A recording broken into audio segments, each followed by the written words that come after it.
Hello à toi et bienvenue. Aujourd'hui, on va voir ensemble pourquoi c'est important de prier. Pour ce faire, on va lire du coup Genèse 1, du verset 1 au verset 5 qui dit ceci. Au commencement, Dieu crée le ciel et la terre. La terre est comme un grand vide, elle est dans la nuit. Une eau profonde la recouvre, le souffle de Dieu se tient au-dessus de l'eau. Dieu dit que la lumière brille et la lumière se met à briller. Dieu voit que la lumière est une bonne chose, alors il sépare la lumière de l'obscurité. Dieu appelle la lumière jour et l'obscurité il appelle nuit. Il y a un soir, il y a un matin. Voilà le premier jour. Alors ce passage est un passage que beaucoup de chrétiens ont entendu, on a lu, relu, mais récemment du coup en relisant la Genèse, le verset 4 m'a saisi. Le verset 4 dit ceci. Dieu voit que la lumière est une bonne chose, alors il sépare la lumière de l'obscurité. Quand j'ai fini de lire ce verset, j'ai dit mais oui, tu sépares la lumière de l'obscurité, mais pourquoi l'obscurité reste en fait? Et avec plusieurs analyses, je me suis rendu compte qu'on peut vraiment superposer ce verset avec toutes les choses qu'on vit aujourd'hui dans nos vies.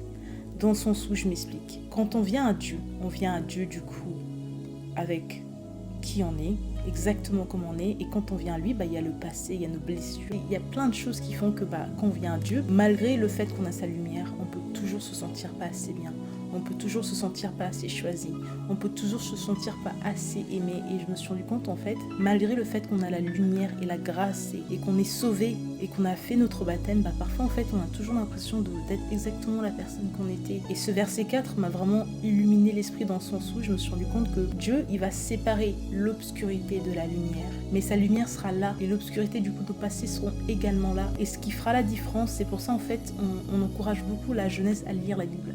Ce qui fera vraiment la différence, c'est le temps qu'on passe avec lui.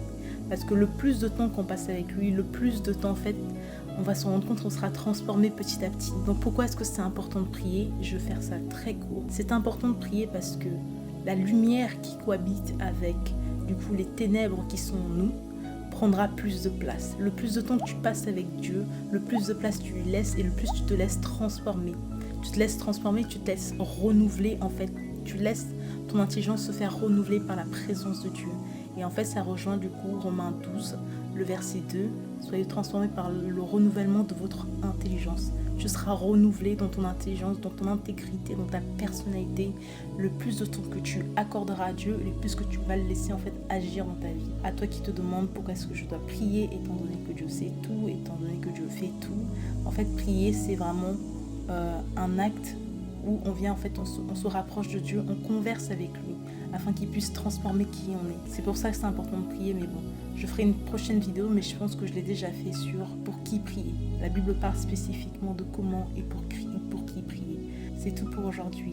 Je te souhaite à toi qui regarde cette vidéo une bonne année. J'espère que tu as passé des bonnes fêtes de fin d'année, mais dans tout ça, j'espère que tu l'as fait avec Dieu et que cette année, tu t'engages pleinement à suivre Dieu. Si c'est le cas, mon frère, ma soeur, sois infiniment béni et on se dit à très bientôt pour une prochaine vidéo.